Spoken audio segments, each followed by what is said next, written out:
ఎట్లా సార్ ఇది? గవర్నమెంట్కి వేసినా కూడా మనం వేస్ట్ సార్. ఇక అట్లా గవర్నమెంట్ కొన్నంటే మేము బయట అమ్ముకుంటాం. మిల్లర్లకి 10 వచ్చినా 5 వచ్చినా మేము అమ్ముకునేవాళ్ళం.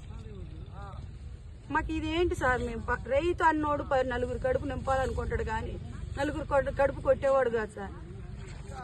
ఈ బాధలు మాకు ఇగో ఈ భూమి మట్టి భూమి పెడ్లు ఏరుకొని ఇక ఇట్లా ఏరుకొని పక్కకి ఇట్లా వేసుకుంటున్నాం సార్. ఈ పంట ఎన్ని సంవత్సరాలు తినాలి సార్? మేము పండించిన రైతు ఈ పంట కొన్ని వేల మంది తింటారు సార్. ఇప్పుడు ఈ పంట గవర్నమెంట్కి వేస్తే కోటా బియ్యం వేస్తే కొన్ని వేల మంది తింటారు. మేము పంటేసి మాకు ఇచ్చేదే మాకు వానాకాలం పంటకి వేసాం సార్. సామసూర మేము ఇదే 18 ఎకరాలు వేసాం. మాకు 500 ఇచ్చింది బోనస్ కరెక్టే. మేము తీసుకున్న అబద్ధమా? 500 బస్సాకి ఇచ్చి 1400 రూపాయలు మందు కట్ట వేయించారు సార్. 500 తీసుకుంటే 1400 యూరియా కట్టకు పెరిగితే సార్ ఇక మేము 500 తీసుకొని ఏదో అంటారు లంచం తీసుకొని మంచం అని అంటారు. ఆ కథ అయింది సార్. మాకు 500 తీసుకొని 1400 మందు కట్ట కొనుక్కున్నాం.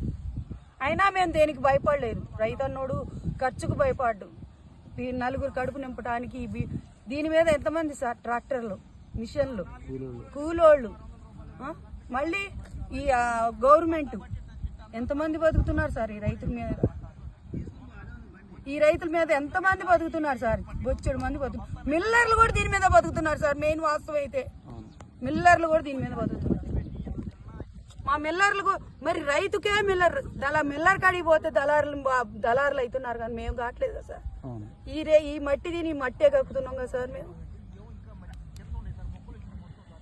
ఏం చేస్తాం సార్? రైతు తీరిగే ఉంచుతున్నారు. మిల్లర్ తీరే, దళారు తీరే. దళారులే ఎక్కువ అయ్యారు. మాకు రైతులు ఎప్పుడు ఈ మట్టి దీని మట్టి కక్కటమే సార్.